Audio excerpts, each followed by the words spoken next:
Buenas, bienvenidos nuevamente a Terra Mágica. En esta ocasión vamos a seguir con el trabajo del que os he hablado en el anterior videoprograma sobre Joaquín Argamasilla. En esta ocasión ya nos vamos a meter de lleno en el caso Joaquín Argamasilla. En este caso vamos a hablar de lo que ocurrió con Houdini y Joaquín Argamasilla.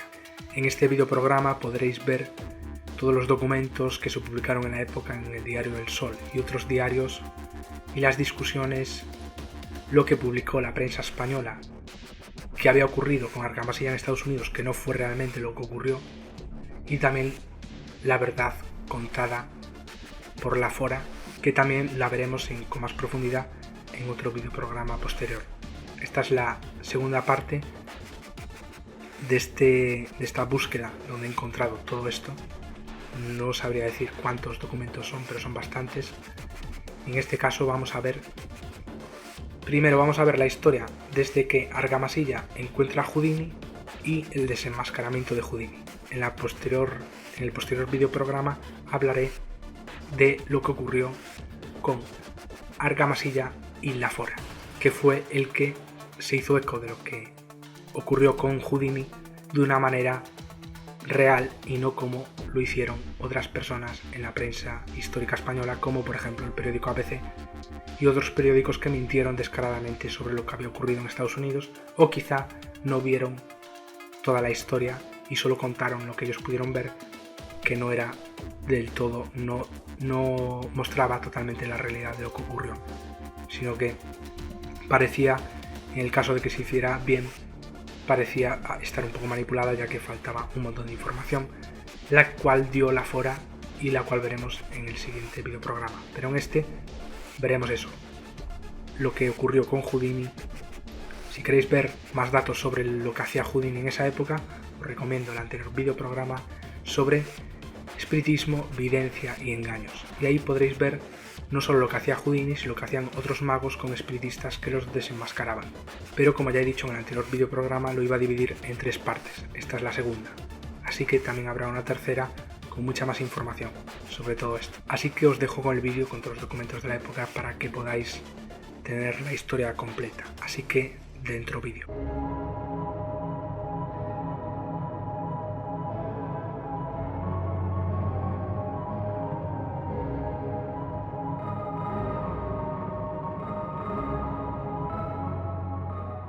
La primera referencia a la visión de los cuerpos opacos que encontré en la prensa histórica española fue publicada en el almanaque Bailly-Bailliere de 1897, titulado La fotografía y la visión a través de los cuerpos opacos. En él se hacían eco de los experimentos de William Crookes con los rayos X.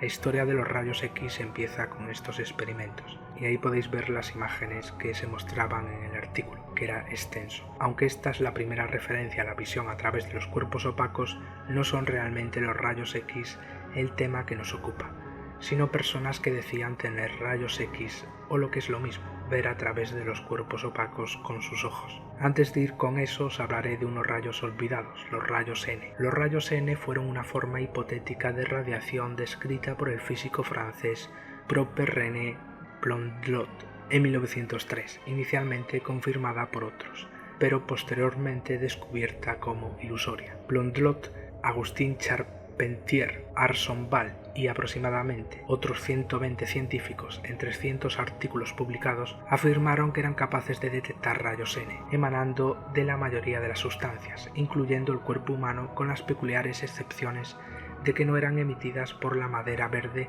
y algunos metales tratados. Los físicos Gustave Le Bon y Audolet, junto con Carl Hutter, incluso afirmaron haberlos descubierto por su cuenta, llevando a la Comisión de la Academia Francesa de Ciencias a decidir la prioridad. El descubrimiento, entre comillas, alborotó el interés internacional y muchos físicos trabajaron para replicar los efectos. Sin embargo, notables físicos como Lord Kelvin, William Crookes, Otto Lumer y Heinrich Rubens fueron incapaces de ello. Siguiendo su propio fracaso autodescrito como pérdida de toda la mañana, el físico americano Robert Good, quien tenía la reputación de refutador de sinsentidos durante este periodo, fue persuadido por la revista británica Nature a viajar al laboratorio de Blondlot en Francia para investigar más. En una habitación oscura, Wood quitó un prisma esencial del aparato con el que experimentaba, un prisma de aluminio que se creía que amplificaba los rayos N, y los experimentadores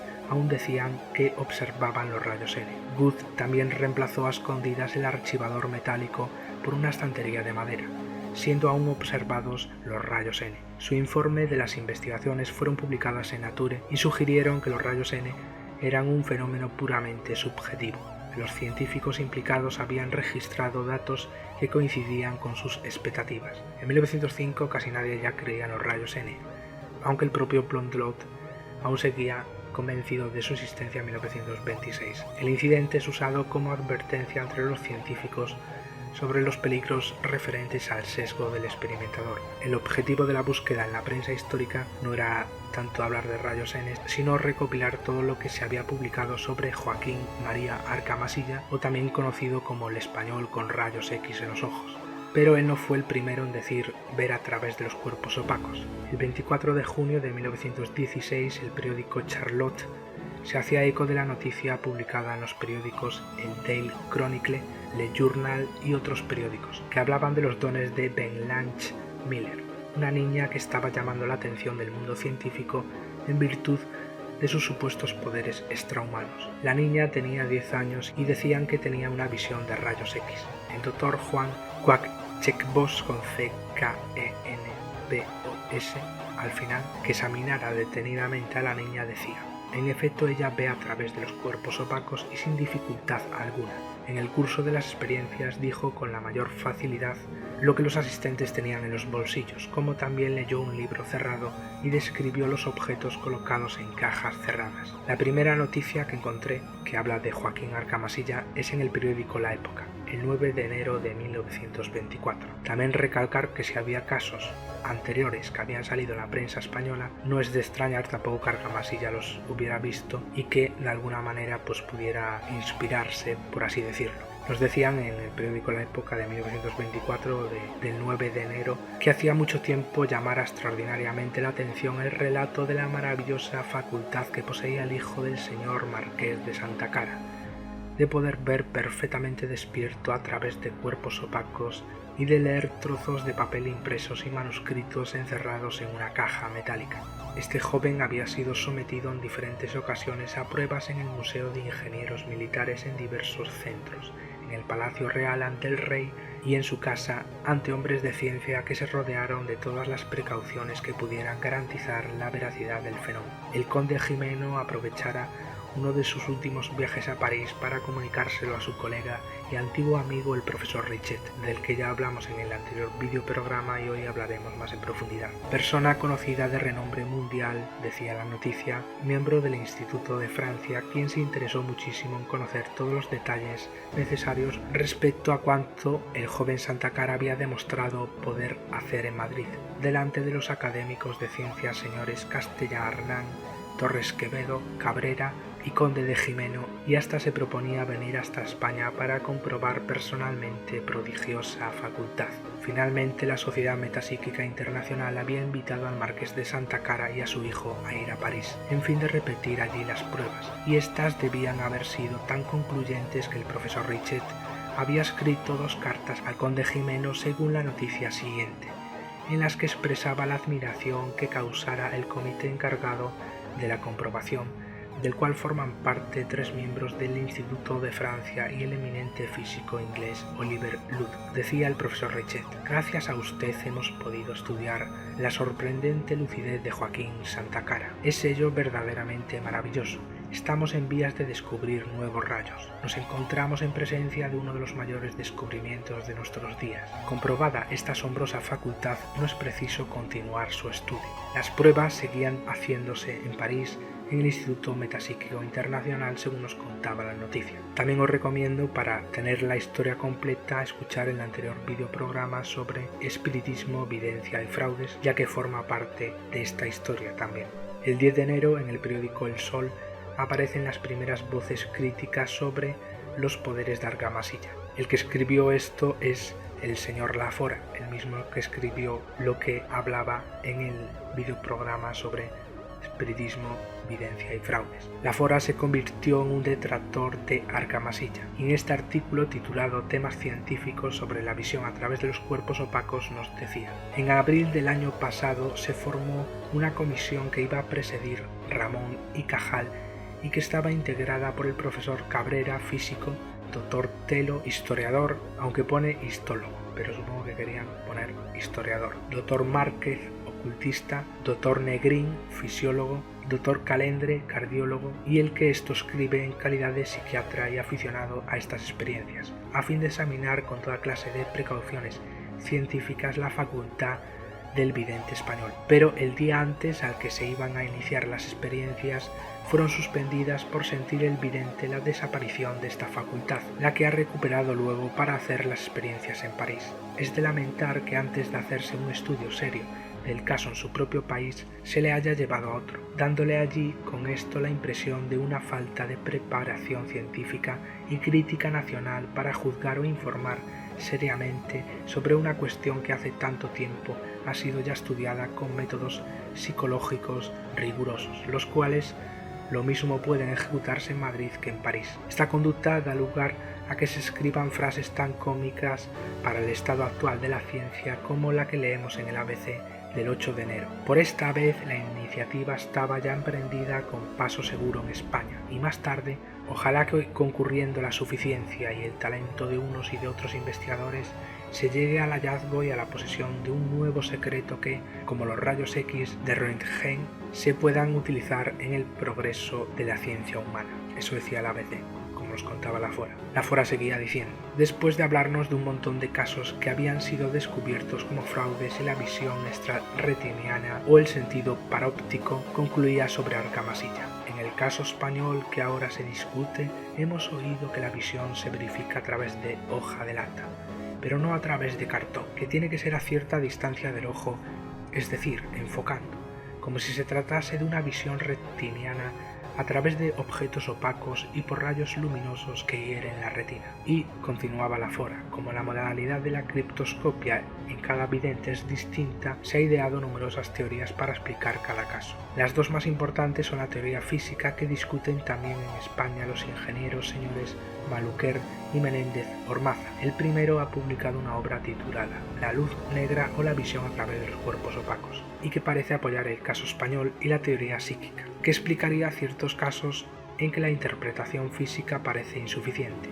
Aparte de estas, se han ideado otras interpretaciones que merecen ser consideradas en un artículo aparte. El 12 de enero, en el periódico La Provincia, publicaban la noticia titulada Fenómeno maravilloso, un caso de metapsique, donde nos contaban lo mismo que en el anterior, nada nuevo, me refiero. El 13 de enero el marqués de Santa Cara manda su réplica a Lafora al periódico El Sol. También hay que decir que el marqués de Santa Cara, al igual que Joaquín Argamasilla, deberían de tener contactos para poder publicar sus respuestas en El Sol, o quizá El Sol era más abierto que hoy en día los periódicos que hablan sobre personas pero luego no les dan réplica. En este caso, a mí me da la impresión que la réplica la obtienen porque son marqueses y de familia de marqués, más que por otra cosa, aunque sí es cierto que no solo ellos pudieron hablar, sino también otras personas que examinaron Argamasilla, o examinaron entre comillas, ya que luego veremos que otros lo examinaron y decían cosas diferentes, pero en esta ocasión no llegaremos hasta ese punto.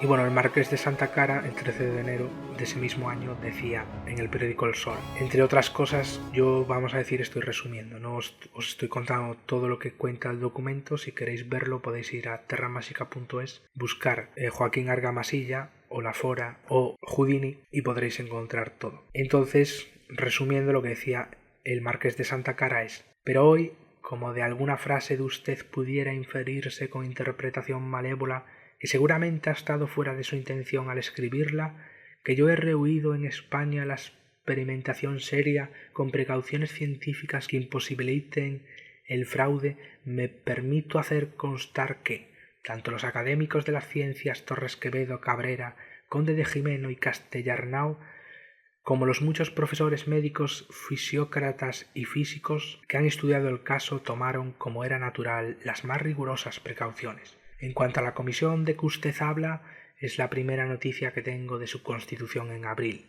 Recuerdo solo que el doctor Calandre vino a mi casa con algún otro amigo suyo y se cercioró del fenómeno, del que tomó algunas notas. Y recuerdo también que su intermitencia, nota que le es común con otros de este género metanormal, impidió aquellos días la continuación de las experiencias. Asimismo, recuerdo que posteriormente, accediendo con el mayor gusto a sus deseos de usted, le invité nuevamente a venir y usted me escribió diciéndome que por estar muy próximo a su viaje a América no podía venir. Agradecería a usted mucho procurara la inserción de esta carta en el Sol, para aclaración de algunas frases de su artículo. La Fora, seguidamente a la respuesta, le respondía, en el mismo periódico, el mismo día. No he hablado en mi artículo de haber rehuido la experimentación en España, puesto que citaba las experiencias en la Academia de Ciencias, sino de que se hubiese llevado precipitadamente a París al vidente español antes de agotar aquí todo el estudio de los problemas importantes que hay pendientes en el fenómeno de la evidencia. Mi comunicante afirma que ese estudio se hizo, y yo siento que no haya citado la publicación donde apareció porque en ciencia nada tiene valor hasta que se hace público. Aunque mi respeto por las academias y los académicos no sea en abstracto muy grande, concentrándome a los señores académicos que cita el señor Márquez, reconozco de buen grado su reputación científica, pero ¿es suficiente la reputación científica de un matemático para dar un informe sobre un problema biológico o psicológico del que no tiene una preparación especial? ¿Se está bien seguro de no descubrir el alambique? Dada la enorme cantidad de cuestiones difíciles y extraordinariamente especializadas que implica la investigación científica moderna del problema de la evidencia y los otros procesos metapsíquicos, todo estudio nuevo debe partir del conocimiento de lo mucho ya investigado, para ahondar en lo que está por aclarar. En este sentido, ningún valor tienen unas observaciones de curiosidad frente a una publicación analítica y crítica, como la que era de esperar de la Academia Española de Ciencias. Si esta publicación no se ha hecho antes de llevar a París el caso del vidente español, me parece muy criticable, pese al patriotismo del señor Marqués de Santa Cara. La comisión de la que hablaba en mi artículo anterior fue propuesta por Santiago Ramón y Cajal,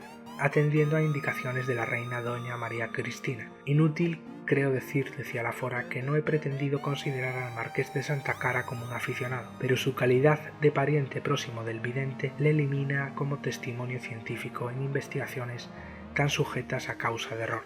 El 16 de enero, en el mismo periódico, la Fora volvía a hablar sobre Argamasillas poniendo dos explicaciones para su caso. Hablaba de la teoría física y nos decía algunos se contentaban en suponer que la evidencia era un fenómeno físico producido por unos rayos especiales que atravesaban los cuerpos opacos y que la telepatía es otro fenómeno físico producido por unas ondas que se transmiten a larga distancia. Aunque en la examinación de los múltiples hechos comprobados, decía la Fora, se veía la insuficiencia de esta teoría física. Por esta razón, se había pensado en desechar las teorías de los rayos especiales y se había pensado en admitir una teoría corpuscular. Forel, entre otros, había supuesto que los electrones transmitían las impresiones y actuaban sobre lo psíquico, determinando el conocimiento de lo oculto o lo distante.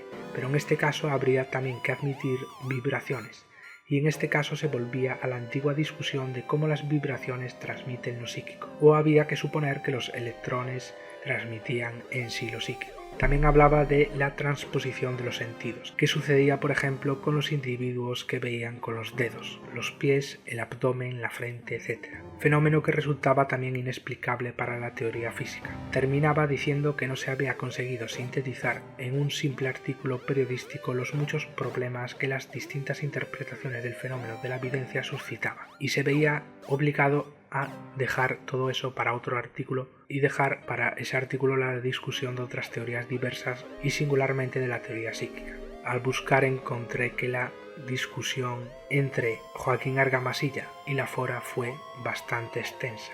El 27 de enero del mismo año, en el periódico La Prensa, además de todo lo anterior escrito, añadían que el caso había dado lugar a muchas dudas y discusiones y un periódico madrileño había estado en la casa del Marqués de Santa Cara. Este es un extracto de la conversación que mantuvo el periodista con el hijo del Marqués. Al principio, contaba el joven Joaquín, no veía con absoluta claridad, percibiendo los letreros y formas geométricas con bastante intermitencia. Y para que no se crea, interrumpía su padre, que es un caso vulgar de transmisión mental, encomiendo siempre a personas extrañas la labor de introducir objetos o papeles en la caja. ¿Qué explicación tiene el fenómeno? decía el periodista, no es desde luego una percepción cerebral, a mi juicio.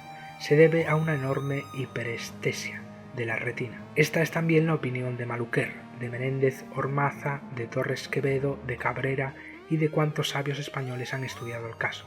Richet, Bozano, Camilo Flammarion, que también nos lo encontramos en Fantasías Marcianas, que es un documental que podéis encontrar en el canal si buscáis Fantasías Marcianas, y en este caso aparece en la telegrafía intersideral, o también podéis ver el documental entero donde también aparece. Y todos los prestigios mundiales, continuaba el padre, que acaban de ver en París a mi chico, han dicho lo mismo, y me parece que son unos votos de calidad. El marqués vendaba fuertemente a su hijo, y después le rellenaba con algodón las cuencas de los ojos a su hijo. Así Joaquín no veía absolutamente nada, o vamos a decir que aparentemente no veía nada. El padre cogía entonces la caja que había sobre la mesa y me la daba diciéndome, esto decía el periodista, ¿no? Y esto le decía el padre, pase usted a la habitación contigua y guarde usted cualquier objeto en esa caja.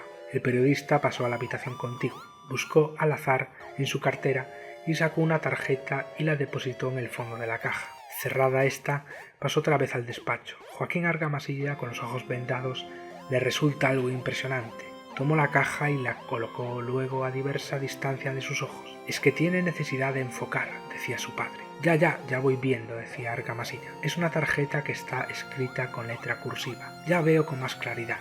La tarjeta dice José Montero Alonso. El asombro impedía al periodista pronunciar palabra alguna y finalmente dice admirable. Sencillamente admirable. Joaquín Argamasilla, vendado los ojos, veía a través de los cuerpos opacos, como nosotros a través del alma diáfana del cristal. Y esto era lo que decía el periodista bastante emocionado. El 28 de enero el periódico El Heraldo de Madrid publicaba la noticia La visión a través de los cuerpos opacos sobre el caso del hijo del marqués de Santa Cara. Nos decía, efectivamente los hechos ciertísimos nos aseveraron la evidencia real del fenómeno. Vendado los ojos, sin la más pequeña influencia magnética, en pleno estado de vigilia consciente, pudo leer un artículo en francés que accidentalmente llevábamos dentro de una caja de plata herméticamente cerrada. Con la misma exactitud nos indicó todas las horas que marcaba un reloj de oro, cerrada su tapa y que nosotros mismos ignorábamos con la colocación del horario al azar. En una caja metálica con tapaderas de diferentes aleaciones indicaba sin vacilación los objetos introducidos, incluso el número exacto que un lapicero corriente tenía marcado. Otras varias experimentaciones dieron lugar a los mismos positivos resultados. La duda no albergará nunca en nosotros la más pequeña desconfianza, decía la publicación. Es el hijo del marqués de Santa Cara, un muchachote robusto, con la alegría de sus 18 años en la cara y de una salud completa. Su amena y culta conversación revela integridad absoluta mental, tranquilo en el decir, fácil de expresión, óptimo y sincero. Convence rápidamente de que es un ser normal sin el más pequeño estigma sospechoso. Gentilmente se nos ofreció por todo género de experimentaciones. Temerosos de fatigarle, no insistimos en nuevas pruebas. Curiosos de averiguar el descubrimiento de esta propiedad, el marqués de Santa Cara, persona versadísima en ciencias psíquicas, nos manifestó lo casual de la revelación del fenómeno. Y esto es interesante para lo que luego veremos, ya que luego la áfora acusa de alguna manera a Argamasilla de hacer fraude. Y el padre aquí nos cuenta que Argamasilla descubre su poder al ver cómo otra persona hace eso mismo, pero luego le reconoce al padre que realmente es un truco. Curioso, ¿no? Entonces esto es lo que contaba el padre de cómo Argamasilla consiguió su poder. Hace poco más de un año, decía el marqués, en un teatro de la corte presenciaban ambos las experiencias de un profesor de hipnotismo, que con trucos naturalmente en estos profesionales presentaba muy curiosos trabajos que sostenían ávidamente la atención del espectador. Una de las experiencias consistía en suplicar a una persona del público que pusiese un reloj de caprichosa hora y el médium, que en estado hipnótico permanecía en el escenario, lo marcaría con exactitud. Efectivamente, una señora que ocupaba la localidad inmediata a nuestro interlocutor se prestó rápidamente, y su reloj marcó una hora que no tardó en acertar el sujeto a la pregunta del hipnotizador. Pero ingenuamente la dama confesó al marqués el acuerdo establecido entre ella y el actor. Entonces Santa Cara sacó un reloj con tapa de oro y se lo acercó a su hijo en tono de broma. Después le preguntó si sería capaz de marcarle la hora que tuviese.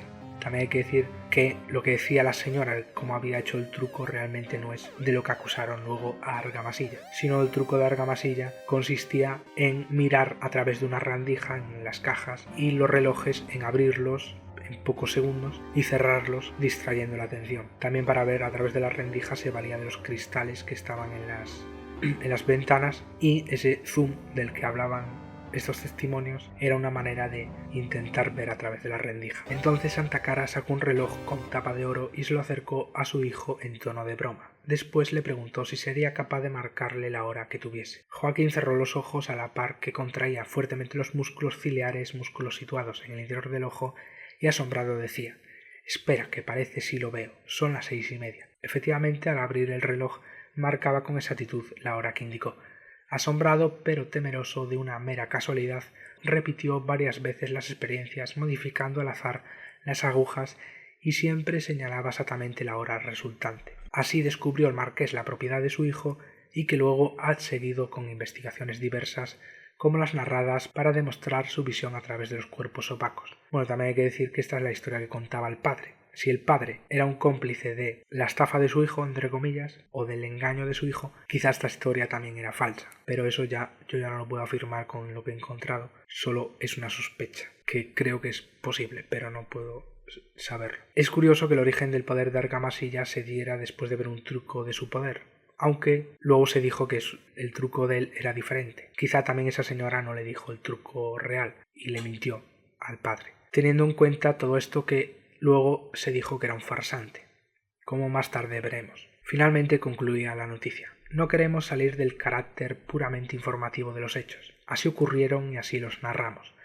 Las hipótesis científicas que de ello puedan darse son muchas, y sólo como tales hipótesis. Es preciso un estudio detenidísimo del caso, sin prejuicios, sin selecticismos, que pueda llevarnos exactamente a la génesis del fenómeno». Aquí de alguna manera el periódico ya nos está hablando de que había selecticismos a la hora de escoger a esas personas que iban a luego dar fe del fenómeno. El 31 de enero el periódico El Pueblo se hacía eco del artículo publicado en el Heraldo de Madrid por el doctor Fernández del Castillo. El 2 de febrero Enrique Paul y Almarza escribe en el periódico La Rioja y dice haberse acercado a la casa de Argamasilla para presenciar cómo ve a través de los cuerpos opacos en compañía de sus amigos, el hipnotizador Cabañas, Eduardo Ortega y Gasset, y de los hijos del general Muñoz Cobos. Presenció lo que llamaban la criptoscopia. Se queda maravillado por lo que ve. Hace firmar a los testigos allí presentes en uno de los manuscritos que le sirvió de experiencia, y salió de allí asombrado, confundido y orgulloso. Eso decía la noticia. El 7 de febrero de 1924, en el periódico Las Provincias, Gil Fillol hablaba sobre lo poco valorados que estaban en España el arte y los sabios españoles, y cómo, hasta que un extranjero no decía lo mismo, no se le hacía caso al español, en un arrebato nacionalista. También nos habla de Argamasilla y de los ensayos de la luz negra, otro nombre que se utilizaba para llamar a la capacidad de ver a través de los cuerpos opacos. También nos contaba todos los experimentos que se habían hecho con Argamasilla citados anteriormente. El 5 de marzo era noticia en varios periódicos el viaje a los Estados Unidos de Argamasilla para someterse a un experimento de visión a través de los cuerpos opacos, invitado por la Sociedad de Cultura para que a presencia de Edison realizase los trabajos de visión a través de los cuerpos opacos. Allí le examinarían la retina. Para su viaje se le habían entregado por las academias científicas de Norteamérica $1 millón, con la obligación de permanecer 7 meses en Nueva York y Washington. Y como podéis ver aquí, esta noticia salió en varios diarios. Apareció en el periódico Las Provincias el 5 de marzo de 1924, apareció nuevamente el 25 de marzo en el periódico Las Provincias, y también el periódico La Cruz, diario católico, el 26 de marzo de 1924. Las Provincias decía que era un diario independiente. Argamasilla contra Houdini. Ese mismo año, en mayo, los periódicos hablan del encuentro del mago Houdini, famoso por desenmascarar fraudes, con Joaquín Argamasilla. La primera noticia aparece el día 24 en el periódico ABC, que publicaba la noticia ABC Nueva York, el maravilloso Argamasilla. Nos contaban que los neoyorquinos estaban un poco desconcertados ante los experimentos de Joaquín María de Argamasilla. Bueno, hay que contar que ABC no contó bien la historia. Luego veremos la diferencia de lo que contó la prensa de Estados Unidos, lo que contó la Fora, y lo que contó el ABC. Argamasilla, decía el ABC, se había hecho célebre en Madrid en pocos días y su celebridad se confirmara en París, Londres y ahora en Nueva York. Venía acompañado de Morras David, que lo presentó en el Herald, el periódico, donde sus redactores quedaron absortos al presenciar la escena. Los experimentos se habían repetido. Argamasilla no tardaría en hacerse popular, nos decían. Ya se discutía y hasta se le negaba. Houdini, el famoso prestidigitador, le retó apostando $5.000 a que él haría todo lo que el español hiciera, y prediciendo que éste no podría leer lo que él escribiese, y se depositaron en la misma caja de metal del Herald. Bueno, luego veremos cómo la historia era un poco diferente, pero yo os seguiré contando lo que contaba la ABC y luego veremos el resto. Argamasilla, nerviosísimo, hizo nuevos experimentos con el acierto de costumbre y por último se sometió a la prueba que quiso hacerle Houdini. El ingenioso ilusionista metió una tarjeta en la caja y una vez bien cerrada esta, invitó al español a que leyese lo que él había escrito.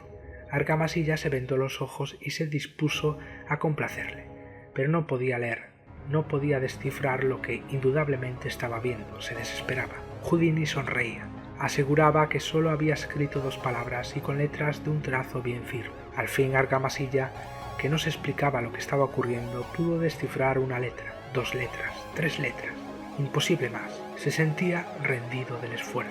Abierta la caja se vio que en la tarjeta efectivamente solo estaban escritas 2 palabras, pero una estaba en el anverso y la otra en el reverso, y en tal maquiavélica forma que los rasgos de una correspondían al trasluz con los de la otra, produciendo la deseada confusión ante los ojos magos del pobre Argamasilla, que aún así pudo desentrañar el misterio y descifrar 3 letras. El español se encogió de hombros ante la burda broma y se limitó a pedir que Houdini intentara análogo experimento. Y Houdini se vendó los ojos, apeló a sus artes extraordinarias de prestidigitador y logró entreabrir la tapa de la caja para mejor leer, pero no pudo y perdió la apuesta. Esto nos contaba la ABC. Todos los grandes periódicos norteamericanos habían proclamado el triunfo de Argamasilla y se burlaban deshonestamente del atrevido Houdini, quien a su vez había dado otra broma, que no dejaba de tener su miga, a los que de él se rieron. Anunció su propósito de repetir la prueba de la lectura a través del metal y recortando una noticia del mismo Herald, la dio a leer a los presentes, la metió en la caja y se vendó los ojos, y aparentó repetirla en voz alta. Digo aparentó repetirla porque verdaderamente no repitió nada. La noticia encerrada en la caja decía que un aviador francés había hecho el vuelo de París a Calcuta, más de 6.000 millas, en menos de 52 horas. Houdini aparentó leer. No podrían aviadores japoneses llegar a San Francisco en menos de 48 horas. Sus oyentes dejaron de reír. Y esto lo publicaba Miguel de Zárraga en mayo de 1924 en el ABC. Pese a lo que se publicó en España, a Houdini no le costó mucho desentrañar el aparente misterio que proponía la actuación de Argamasilla. Había suficientes datos en su proceder que eran claves para guiar la sospecha y centrar la atención en el momento y lugar indicados. Argamasilla tenía por norma ubicarse cerca de una ventana. Esta posición no solo le permitía una buena iluminación sobre los objetos a manipular, sino también mantener a los observadores controlados y de frente. El vendaje que utilizaba podía impresionar al profano, pero no a Houdini, quien conocía más de una técnica para echar el ojillo subrepticiamente por debajo de este o cualquier otro vendaje más complicado. En las pruebas del reloj, una vez que las manecillas eran cambiadas al azar con la tapa cerrada por los propios espectadores, Argamasilla recibía el objeto en sus manos y con una hábil maniobra provocaba una leve apertura de la tapa que le permitía echar un rápido vistazo y anunciar luego la hora. Si se considera el gran entrenamiento que tenía para realizar este truco, no era extraño que a veces conociera la hora en un tiempo récord. Pero no por eso, y muy inteligentemente, se privaba de un apresurado éxito, dejando transcurrir unos minutos que bien podían calcularse y aprovechando que la trampa ya estaba hecha, se preocupaba en reforzar la aparente dificultad que lo apremiaba para finalmente dar a conocer la hora exacta con pocos segundos de diferencia. Eso ya nos está diciendo que realmente no acertaba la hora exacta, sino con unos segundos de diferencia. En una de las varias sesiones que mantuvieron, Houdini le ofreció un reloj que premeditadamente había trucado para imposibilitar su apertura. El fracaso de Joaquín fue total. En otra oportunidad, en la oficina del periódico Feature Syndicate, astutamente aprovechándose del limitado ángulo de visión que tenía Argamasilla por el vendaje, Houdini se ubicó a un costado por detrás del español y vio perfectamente cómo abría y cerraba la tapa del reloj, mientras los demás esperaban el milagro. El truco de la lectura de textos ocultos en las cajas metálicas era un tanto más ingenioso, pero no lo suficiente para engañar al retacón con visión de rayos X, Y y Z. Argamasilla solo tenía éxito cuando operaba con dos tipos de cajas de su propiedad. El diseño de las mismas permitía la conveniente manipulación para poder ver y leer el papel impreso que se ocultaba dentro. Y ahí lo podemos ver en la figura. Estas figuras, sacado de lo que contaba Houdini, también aparecieron publicadas por la Fora en el periódico El Sol. El riguroso examen que hizo Houdini de las mismas no solamente permitió establecer las maniobras que se requerían para su buen uso, sino también duplicar con igual éxito la actuación de Argamasilla. Como vemos, lo que decía Houdini, lo que se ha publicado sobre Houdini a este respecto no es lo mismo que contaba la ABC. Luego también veremos cómo la Fora sí que contó realmente lo mismo que cuentan aquí. En este caso la fuente es elojoescéptico.com.ar, que por lo que tengo entendido es una publicación escéptica de Argentina. En una ocasión, Houdini le ofreció 2 cajas de su fabricación, como podemos ver en la imagen en la figura 2, desafiándolo a que revelara su contenido, y el joven mago español se negó rotundamente a realizar la prueba. Obviamente, dada la confusión y accesorios, el fracaso hubiera sido inevitable. Houdini no solo resolvió con éxito el misterio de Argamasilla, sino que también lo desenmascaró públicamente, llegando incluso a utilizar sus trucos para entretener al público. En sus espectáculos se distribuía un folleto en el que precisamente se destacaban la exposición de los fraudes de la medium Margaret y Argamasilla, como podéis ver en este documento. El descrédito en que cayó Argamasilla pronto le obligó a retirarse de la escena, pero por supuesto alegando una repentina pérdida de sus poderes. Luego también veremos cómo se hizo director de cine y también responsable del cine en su día, no recuerdo ahora mismo el cargo, pero luego lo diré exactamente, en el gobierno de Franco. Luego también hay que tener en cuenta que la Fora, tanto la Fora como otras personas que vieron el caso de Argamasilla y que descubrieron el fraude, uno de ellos estuvo incluso en el gobierno de la República, para que os hagáis una idea, ¿no? Luego Argamasilla consiguió, siendo marqués, supongo, y también, supongo, apoyando el régimen franquista, pues ser uno de los que llevaba el cine en España. Fue nombrado, de hecho. Entonces, no solo aquí se junta, como ya en otro de los casos anteriores, como el de la mujer que confundió la rueda de un camión, el aro de la rueda de un camión con un plateo volante. En este caso la historia también importa bastante, ya que las personas que descubrieron el fraude de Argamasilla y que lo vieron luego se tuvieron que exiliar, y en el caso de Argamasilla quedó como director de cine, nombrado por el gobierno, o más bien por la dictadura de Franco. Pese a todo esto, los periódicos españoles daban otra versión de lo sucedido. El periódico La Época y el periódico La Industria Nacional publicaban el éxito en Nueva York de don Joaquín Argamasilla, haciéndose eco de la noticia publicada en el ABC. Quizá todo esto se debía a que era hijo de un marqués y los periódicos no querían tener problemas, o simplemente el sensacionalismo al cual les tenían acostumbrados, y también hoy en día nos tiene acostumbrados algunos medios. Entonces podemos leer ahí el éxito en Nueva York de Joaquín Argamasilla, y en la otra noticia lo mismo. En julio de 1925, en el periódico La Voz, diario gráfico de información, Ramón Salas, de Luciente, también decía ver a través de los cuerpos opacos. Se trataba de un pastorcillo cuya facultad prodigiosa se atribuía al cambio sufrido en su sistema nervioso ante la trágica visión de la muerte de su padre por un rayo en una tormenta eléctrica cuando guardaba el ganado. Los médicos parecían muy interesados en el estudio de este caso. Más adelante, en el tiempo, también nos encontramos con personas que decían tener esta capacidad. Esta noticia también era publicada por el diario Palentino el 28 de julio de ese mismo año. La Fora, en el periódico El Sol, el 1 de agosto, se hacía eco de la realidad del encuentro entre Houdini y Argamasilla. Nos contaba: las revistas y periódicos de Norteamérica conceden en estos días gran espacio al famoso prestidigitador Houdini, que se ha dedicado a poner en ridículo a los hombres de ciencia engañados por espiritistas y videntes y a sorprender a estos en sus hábiles trucos. Houdini ha venido a demostrar que los psicólogos, los médicos y los físicos son tan fáciles de engañar como los abogados, los artistas o los sacerdotes. Cualquier prestidigitador le sorprende, exactamente lo mismo que a los otros profesionales que no se consideran técnicos.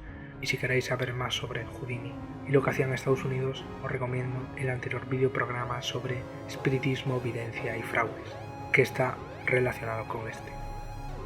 El 8 de agosto, Joaquín Argamasilla mandaba una carta al mismo periódico replicando a la fora.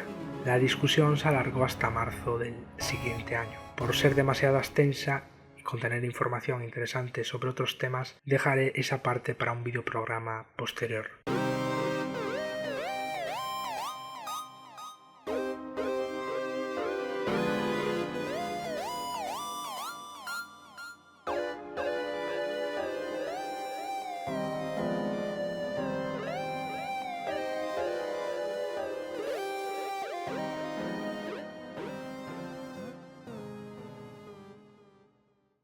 Y bueno, esto ha sido todo en este videoprograma. Todo lo que ha ocurrido con Houdini y Argamasilla. Os invito a un nuevo videoprograma posterior donde hablaré de lo que ocurrió con la fora y Argamasilla, que también dieron bastante que hablar en la prensa histórica.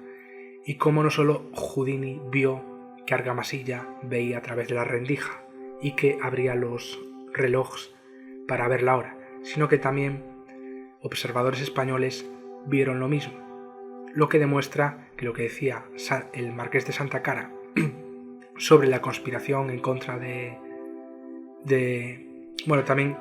luego también hay que decir que el marqués de Santa Cara también inventó una especie de conspiración en contra de su hijo.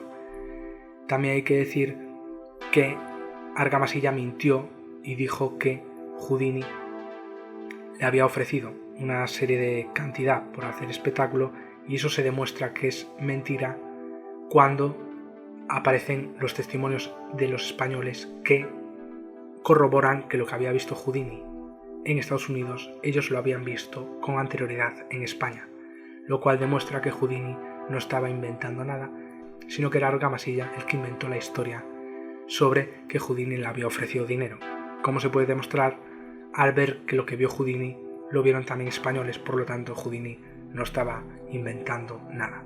Y eso lo veremos en el siguiente videoprograma sobre la fora contra Argamasilla. Así que os espero en el próximo videoprograma. Hasta otra. Chao.